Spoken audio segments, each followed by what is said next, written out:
ஓம் ஸ்ரீ வராகி தாயே போற்றி. என் அன்பு குழந்தையே, இப்போது என்னுடைய இந்த வாக்கை கேட்க வந்த என் அன்பு பிள்ளையான உனக்காகவே இன்னும் சற்று நேரத்தில் நீ சந்தோஷப்படும்படியாக மிகப்பெரிய ஒரு மகிழ்ச்சிகரமான நல்ல விஷயத்தை உன்னை நோக்கி வரவழைக்க போகிறேன். எப்போதுமே கஷ்டப்பட்டு உழைச்சி சம்பாதிக்க வேண்டியது வருமானம்.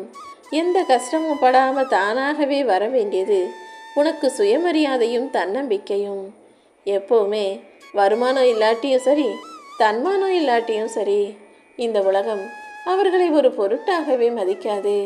மனிதனுக்கு தன்மானமும் இருக்கணும், அதே சமயத்தில் சுயமாக சம்பாதிக்கக்கூடிய வருமானமும் இருந்தாதான் இந்த உலகத்து மனிதர்கள் முன்னால் ஒரு மனுஷனாகவே வாழ முடியும்.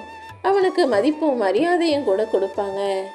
இது ரெண்டுமே இல்லாத மனிதர்களை இந்த உலகம் ஒரு பொருட்டாக கூட நினைக்காம அலட்சியப்படுத்தி அவமதிக்குன்ற விஷயங்களை நீ கற்றுக்கோ என் செல்லமே. உனக்கு எவ்வளவோ கவலைகள் இருக்கலாம், உனக்கு நீ எத்தனையோ பிரச்சனைகள் இருக்கலாம். ஆனால் உன் கண்ணீர் கதையை கேட்குறதுக்கு இங்கு யாருக்கும் காதுகளும் இல்லை, யார் மனசுலையும் உனக்காக ஒதுக்குவதற்கு நேரமும் இல்லை. உன்னுடைய கண்ணீரின் வழியை சுமப்பதற்கும் உனக்கு தோல் சாஞ்சுக்கோன்னு சொல்லி ஆறுதல் சொல்வதற்கும் இங்கு யாரிடத்திலும் தோள்களும் இல்லை. அதனால் உனக்கு எவ்வளவு வலிச்சாலும் வேதனையாக இருந்தாலும் உனக்கு நீயே ஆறுதல் சொல்லிக்கணுன்ற அந்த தைரியத்தை உனக்குள்ளே வரவழைச்சிக்கோ. நீ பெருசாக இந்த அகில உலகம் முழுவதையும் ஆளணும்னு ஆசைப்படலை. யார் காலடியிலையும் விழுந்து கிடக்கக்கூடாது, யாருக்கும் அடிமையாக இல்லாமல் சுயநலமா, அதாவது சுயமாக உனக்கு எல்லாத்தையும் நீயே செஞ்சுக்கிட்டு நல்லபடியாக வாழணும்னு ஆசைப்படுற, சரிதானே? அப்படி யாருக்கும் எந்த கெடுதலும் நினைக்காம நீ நல்லா இருக்கணும்னு நினைக்கிற அந்த சுயநல எண்ணம் ஒருபோதும் தப்பு கிடையாது. நீயாகவே இருப்பதால் தானோ என்னவோ பல பேருக்கு ஒன்று பிடிக்க மாட்டேங்குது. என்னதான் உனக்குள்ள நல்ல குணங்கள் இருந்தாலும், நல்ல பிள்ளையாக திறமைசாலியாக புத்திசாலியாக நீ இருந்தாலும் மற்றவங்களுக்கு உன்னை பிடிக்குதா பிடிக்கலையான்றத நீ யோசிக்கணுன்ற அவசியம் இல்லை. உனக்கு உன்னை பிடிச்சிருக்கா, நீ உன் மனசாட்சிக்கு உண்மையாக நேர்மையாக இருக்கிறியான்ற விஷயம் மட்டும் போதுமென் செல்லமே. உனக்கு உண்மையாகவும் இந்த வராகி அம்மாவுக்கு சரியாகவும் நீ நடந்து கொள்ளும் பட்சத்தில் எந்த வகையிலும் உன் சந்தோஷத்துக்கு குறை வர விடமாட்டேன். நீ எதிர்பார்த்த எல்லா விஷயங்களையும் நல்லபடியாக வெற்றிகரமாக முடிச்சு கொடுத்து உன் வாழ்க்கையில் மகிழ்ச்சி ஆனந்த ஆண்டவம் ஆடும்படி செய்ய போகிறேன். வாழ்க்கைனா கவலைகள் வந்துக்கிட்டு தான் இருக்கும். கவலைகளை நிரந்தரமாக வச்சுக்கிட்டு வருத்தப்பட்டுக்கிட்டே இருந்தீன்னா கடைசியில் நோயாளியாக வேண்டியதாக இருக்கும். அதுக்கு பதிலாக எனக்கு எந்த கவலையும் வருத்தமும் எதுவும் இல்லைன்னு எல்லா கவலைகளையும் தூக்கி எறிஞ்சிட்டு எப்போதும் நிம்மதியாக இருக்கணும்னு முடிவெடுத்தீனா நீ புத்திசாலி பிள்ளையாக மாறிடுவாயேன்னு செல்லமே. வாழ்க்கையில் நல்லது கெட்டது கஷ்டம் நஷ்டம் இன்பம் துன்பம்னு எது வந்தாலும் அதை நீ எப்படி கையாளுகிறாய் என்பதை பொறுத்து தான் உன் வாழ்க்கையில் மாற்றங்கள் வரும். எல்லாத்தையும் சுலபமாக எடுத்துக்கொள்ளக்கூடிய, சுலபமாக கையாளக்கூடிய பக்குவம் உனக்கு வந்துருச்சுன்னா உன் வாழ்க்கையில் மகிழ்ச்சி வந்துடும். எவ்வளவு பணம் வந்தாலும், வசதி வந்தாலும், ஆடம்பரம் வந்தாலும், வருமானமே அதிகமானாலும் ஒருபோதும் உன் குணத்தை மாற்றிக்காம எப்போதும் போல எளிமையாக எல்லாரையும் மதிக்கக்கூடிய பிள்ளையாக நீ இருக்கணுன்றது தான் இந்த வராகி அம்மாவின் ஆசை. பெரிய பதவி உனக்கு கிடைச்சாலும் நீ யார் மீதும் அதிகாரத்தை காட்டாம எல்லாருக்கிட்டையும் அன்பாக நடந்துக்கணும். ஆடம்பரம் வந்ததும் ஆணவத்தில் ஆடக்கூடாது. எது அவசியமோ அதை மட்டும்தான் வாங்கணுமே தவிர அனாவசியமாக எதையும் வாங்கணும்னு யோசிக்க கூட செய்யாதே. ஏன்னா இந்த உலகம் எப்போ எப்படி மாறுன்றது யாருக்கும் தெரியாத நிரந்தரமற்ற உலகமாகத்தானே இருக்கு. ஒருத்தருக்கு நீ தேவையில்லைங்கிறத விட அவருக்கு உன் மதிப்பு தெரியலைங்கிறது தான் உண்மை.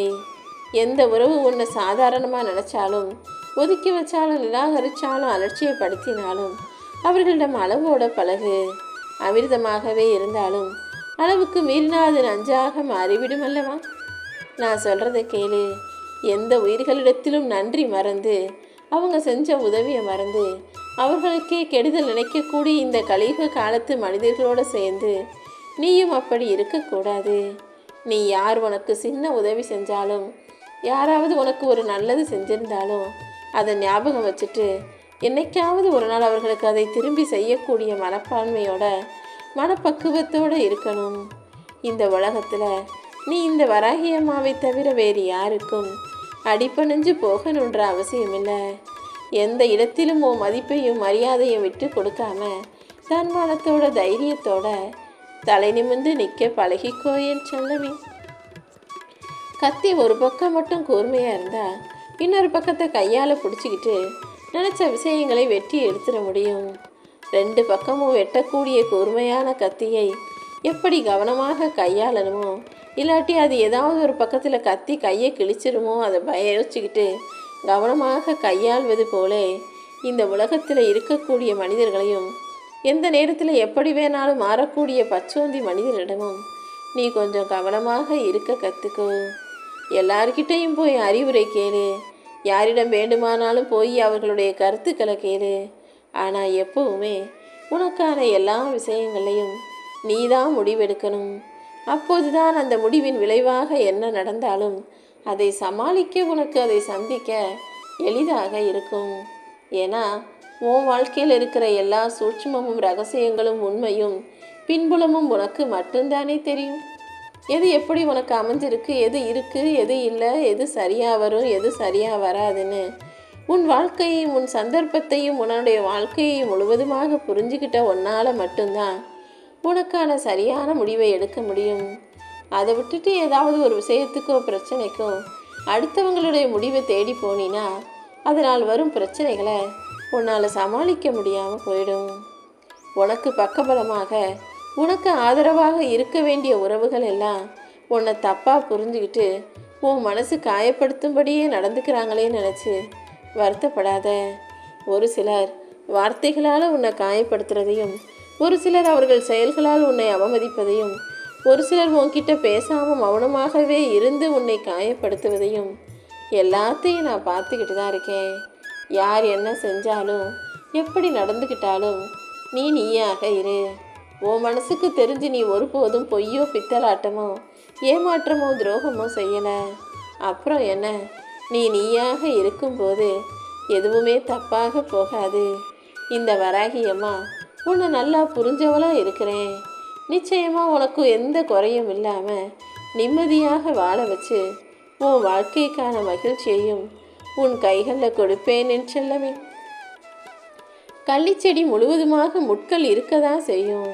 ஆனால் அதுக்காக பயந்து அது பக்கத்தில் எந்த செடியும் பூவும் பூக்காமல் இருக்கிறது கிடையாது. கள்ளிச்செடி முள்ளோடு இருக்குன்னா அது அதோட குணம்ன்ட்டு பக்கத்தில் மற்ற செடிகளும் பூக்களும் மரங்களும் வரத்தான் செய்து. அதே போல தான் வாழ்க்கையும். உன்னை சுற்றி முட்கள் போல சில மனிதர்கள் இருந்தாலும், கெட்டெண்ணத்தோட கெட்டவர்களாகவே அவங்க இருந்தாலும், நீ அவர்களை கண்டுகொள்ளாத வேறொரு செடியாக நல்ல மலராக நல்ல பூவாக உன் வாழ்க்கையை வாழ தயாராக துணிவோடு இருக்க கற்றுக்கோ. மற்றவங்களை குறை சொல்லி தான் தான் சரின்னு காட்டிக்கிட்டு தன்னை பெருமைப்படுத்தும் எந்த ஒரு மனிதனும் அமைதியான மனசோட மனசுக்கு நிறைவான வாழ்க்கையை வாழ முடியாது. நீ ஒருபோதும் அடுத்தவங்களை குறை சொல்லாத. ஏன்னா ஒவ்வொரு மனிதரும் தனக்குள்ளேயே 1000 குறைகளையும் களங்கத்தையும் தவறுகளையும் சுமந்துக்கிட்டு தான் இருக்கீங்க. அப்படி இருக்கும்போது உங்களுக்கு அடுத்தவர்களை குறை சொல்லும் உரிமையை நான் கொடுக்கலங்கிறத புரிஞ்சுக்கோ. உன் மனசில் முதல்ல நீ நிறைவாக வாழும்போது தான் நிம்மதி தானாக உனக்கு கிடைக்கும். நீ உன்னை நிறைவாக நினச்சிக்கிட்டு அடுத்தவன் என்ன செய்கிறான்னு ஆராய்ச்சி செய்யாமல் மனசுக்கு அமைதியை கொடுக்கும்போது உன் வாழ்க்கை அழகானதாக மாறிடும். தவறே செய்யாமல் உன்னை தப்பாக புரிஞ்சுக்கிட்டவங்க கிட்டவங்க போய் உன்னை நியாயப்படுத்தி நீ வாதாடுவதை விட உன்னை பற்றி தப்பாக புரிஞ்சுக்கிறவங்கள அமைதியாக கடந்து போ. ஏன்னா நீ என்னதான் அவங்கக்கிட்ட போய் உண்மையை எடுத்து சொன்னாலும், உன் பக்க நியாயத்தை எடுத்து பேசினாலும் அவங்க ஒருபோதும் உன்னை புரிஞ்சுக்க போகிறதும் இல்லை, உனக்கான வாய்ப்பை தரப்போகிறதும் இல்லை. உன்னை தப்பாக புரிஞ்சுக்கிறவங்களுக்கெல்லாம் தானாக சரியான புரிதலை வரவழைக்கும் வேலைகளை இந்த வராகியம்மா நான் பார்த்துக்கிறேன். மற்றவங்க உன்னை ஏமாற்ற மாட்டாங்கன்ற அந்த எண்ணம் தான் நீ ஏமாந்து போனதற்கு முக்கிய காரணமாக இருந்திருக்கு. எத்தனையோ பேரை நம்பி ஏமாந்து போயிருக்க நீ இவங்களா இப்படி செஞ்சாங்கன்னு யோசிக்கிற அளவுக்கு மனிதர்களை முழுவதுமாக நம்பிய நீ இனிமேலாவது யாரையாவது நம்புவதற்கு முன்பாக ஒரு முறைக்கு இருமுறை நல்லா யோசிச்சுக்கோ. எத்தனை முறை மற்றவங்க உன்னை ஏமாத்தினாலும் நீ ஒருபோதும் யாரையும் ஏமாற்ற கற்றுக்கொள்ளாதே என் செல்லமே. அமைதியாக இருக்கிற கடல்ங்கிறது ஆழம் இல்லாதது போலத்தான் தோன்றும். அமைதியாக இருக்கிற கடலில் கொஞ்சம் தண்ணி தான் இருக்குன்னு எல்லாரும் நினச்சி இறங்குவாங்க. அதே போல தான் பொறுமையாக இருக்கிற மனிதனையும் ரொம்ப அப்பாவின்னு பலம் இல்லாதது போலவே பார்க்குறதுக்கு தோணும். ஆனால் உண்மை என்னன்னா, அமைதியாக பொறுமையாக இருக்கக்கூடிய மனிதர்கள் இந்த பிரபஞ்சத்தையே தலைகீழாக புரட்டி போடக்கூடிய அளவிற்கு ஆழமான திறமையும் பொறுமையும் பொறுப்பும் அசால்ட்டாக அனைத்தையும் செய்யக்கூடியவர்களாகவும் இருப்பாங்க. எப்போவுமே நீ யாரையும் சாதாரணமாக நினைக்காத, யாரையும் மட்டம் தட்டி பேசக்கூடிய மதிப்பு குறைவாக நினைக்கக்கூடிய பிள்ளையாக இருக்காத. இங்கு கோபப்படுபவர்களை விட பொறுமையாக இருப்பவர்களுக்கு தான் பலம் அதிகம். கோபப்படுறது யார் வேணா சட்டுன்னு உணர்ச்சி வசப்பட்டு கோபப்பட்டு கத்த முடியும். ஆனால் வாயவே திறக்காமல் அமைதியாக இருப்பதும் பொறுமையாக இருப்பதும் பலமும் துணிவும் தைரியமும் கொண்டவர்களுக்கு மட்டும்தான் முடியும். அதனால தான் முடிஞ்ச வரைக்கும் நீயும் எப்பவுமே அதிகமாக பேசாமல் பொறுமையாக இருக்க கற்றுக்கோன்னு சொல்கிறேன். உன் வாழ்க்கையில் நீ நல்ல உயர்ந்த நிலைக்கு போனாலும் கூட கடந்து வந்த கஷ்டமான வாழ்க்கையையும் அந்த வாழ்க்கையில் நீ பட்ட துயரங்களையும் மறக்கக்கூடாது. இந்த உலகத்தில் பறவைகள் எவ்வளவு தூரம் உயரே பறந்தாலும் தாகம் வந்துச்சுன்னா தரையை நோக்கி இறங்கி வந்துதானே ஆகணும். அதே போல தான் நீயும் வாழ்க்கையில் எவ்வளவு நல்ல நிலைமைக்கு உயர்ந்தாலும் கஷ்டப்பட்ட நாட்களையும் அதில் நீ கடந்து வந்த மனிதர்களையும் மறக்காமல் எப்போவும் எல்லாருக்கும் உதவக்கூடிய, எல்லாரையும் உனக்கு சமமாக மதிக்கக்கூடிய பக்குவப்பட்ட பிள்ளையாக இரு. ஒருத்தரை உனக்கு ரொம்ப பிடிக்கும்னா ஒருபோதும் அதை வார்த்தைகளால் சொல்லாமல் செயலில் காட்டு. அவங்கள உனக்கு பிடிக்குன்றத நீ அவர்களுக்கு நல்லது செய்து காட்டும்போது தானாக புரிந்து கொள்வார்கள். அதே போல் ஒருத்தரை உனக்கு பிடிக்கவே இல்லை, அவங்கள நீ சுத்தமாக வெறுக்கிற, உண்மையாக வெறுக்கிறனா அதை நேருக்கு நேராக சொல்லிவிடலாமே தவிர செயல்களில் உன்னுடைய எரிச்சலையும் வெறுப்பையும் காட்டக்கூடாது என் செல்லமே.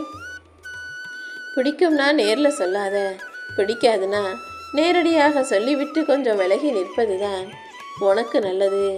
சிரிப்புங்கிறது மகிழ்ச்சியை வெளிப்படுத்த மட்டுமல்ல, சில சமயங்களில் மனசில் இருக்க சோகத்தை மற்றவங்க கண்டுபிடிக்க முடியாத அளவுக்கு மறைக்கவும் சிரிப்பு தேவைப்படுது.